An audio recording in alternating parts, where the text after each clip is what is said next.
Hello दोस्तों, जय मसीह की। आज हम पवित्र शास्त्र बाइबल के एक नए ऑडियो समरी से सीखेंगे याकूब और एसाव का मिलन के बारे में। हालेलुया। याकूब ने आंखें उठाकर यह देखा कि एसाव 400 पुरुष संग लिए हुए चला आता है। तब उसने बच्चों को अलग अलग बांट कर लिया और राहेल और दोनों दासियों को सौंप दिया, और उसने सबसे आगे लड़कों समेत दासियों को उसके पीछे लड़कों समेत लिया, और सबके पीछे राहेल और यूसुफ को रखा।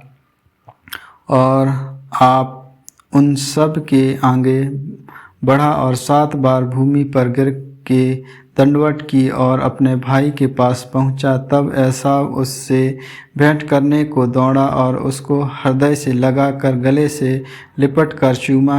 फिर वे दोनों रो पड़े। तब उसने आंखें उठाकर स्त्रियों और बच्चों को देखा और पूछा, ये जो तेरे साथ हैं वे कौन हैं? उसने कहा, ये तेरे दास के लड़के हैं जिन्होंने परमेश्वर के अनुग्रह करके मुझको दिया है।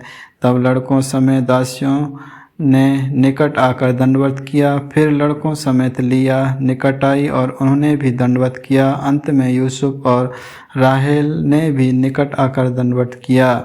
तब उसने पूछा, तेरा यह बड़ा दल जो मुझको मिला उसका क्या प्रयोजन है? उसने कहा, यह कि मेरे प्रभु की अनुग्रह की दृष्टि मुझ पर हो। एसाव ने कहा, हे मेरे भाई, मेरे पास तो बहुत है, जो कुछ तेरा है वह तेरा ही रहे।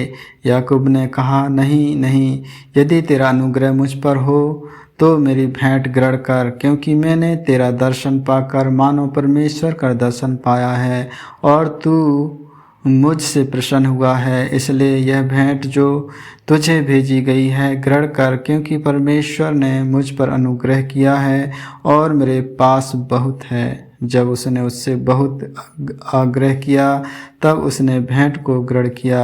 फिर एसाव ने कहा, आ हम बढ़ चलें और मैं तेरे आगे आगे चलूँगा। याकूब ने कहा, हे मेरे प्रभु, तू जानता है कि मेरे साथ सुकुमार लड़के और दूध देने वाली भेड़ बकरियां और गायें हैं। यदि ऐसा पशु एक दिन भी अधिक हाँके जाएं तो सब के सब मर जाएंगे।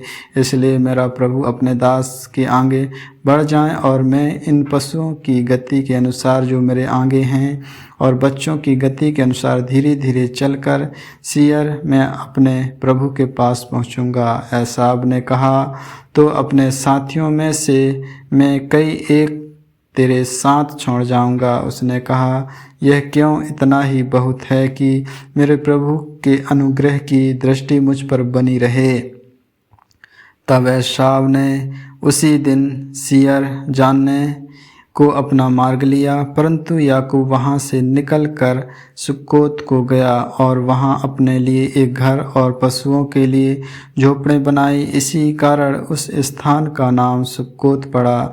याकूब जो पद्दनराम से आया था, उसने कनान देश के शेकम नगर के पास कुशल क्षेम से पहुंचकर नगर के सामने ढेरे खड़े किए और भूमि के जिस खंडर पर उसने अपना तंबू खड़ा किया उसको उसने शकेम के पिता हेमोर के पुत्रों के साथ से 100 कसीतों में मोल लिया।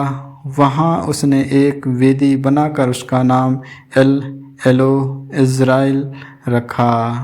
आमीन आमीन। प्रभु इन्हीं वचन को सुनने के द्वारा आप सबों को आशीष दे। आगे की और भी ऑडियो समरी सुनने के लिए पवित्र बाइबल ऑडियो स्टोरी चैनल को लाइक, सब्सक्राइब और बेल आइकन को दबाएं। सभी प्रिय भाई बहनों को जय मसीह की।